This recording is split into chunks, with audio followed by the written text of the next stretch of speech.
കുറച്ച് ദിവസമായിട്ടുണ്ടല്ലോ പപ്പായ ഇവിടെ ഇല്ല. അപ്പം ടെസായിക്ക് ഇഷ്ടപ്പെട്ട ഭക്ഷണമൊന്നും ഇല്ലായിരുന്നു.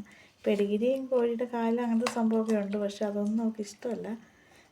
ഇന്നുണ്ടല്ലോ, ഇന്ന് ജോച്ചാച്ചൻ, താഴത്തെ അച്ചാച്ചൻ കടയിൽ പോയപ്പോഴത്തേക്കും ടെസായിക്ക് ചിക്കൻ ഫ്രൈ മേടിച്ചുകൊണ്ട് കൊടുത്തു.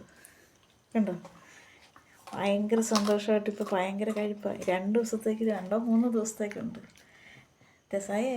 ടെസ പറയുന്നത് ടെസായിക്ക് എല്ലാവരോടും ഇഷ്ടമാണ്, എല്ലാവർക്കും ടെസായോട് ഭയങ്കര ഇഷ്ടമാണ് ടെസ പറയുന്നത്. ടെസ പറഞ്ഞൊന്നും വിട്ടില്ലായിരുന്നു, പക്ഷേ ടെസായെ ഓർത്ത് അച്ചാച്ചൻ കൊണ്ടുവന്നു.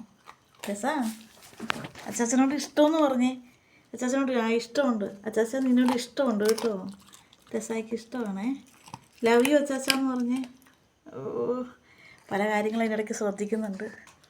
ഇനി കുറച്ച് ദിവസത്തേക്ക് ടെസയുടെ കാര്യം സെറ്റായി. പപ്പ വന്നില്ലേലും സാരമില്ലെന്നാണ് ടെസ പറയുന്നത്.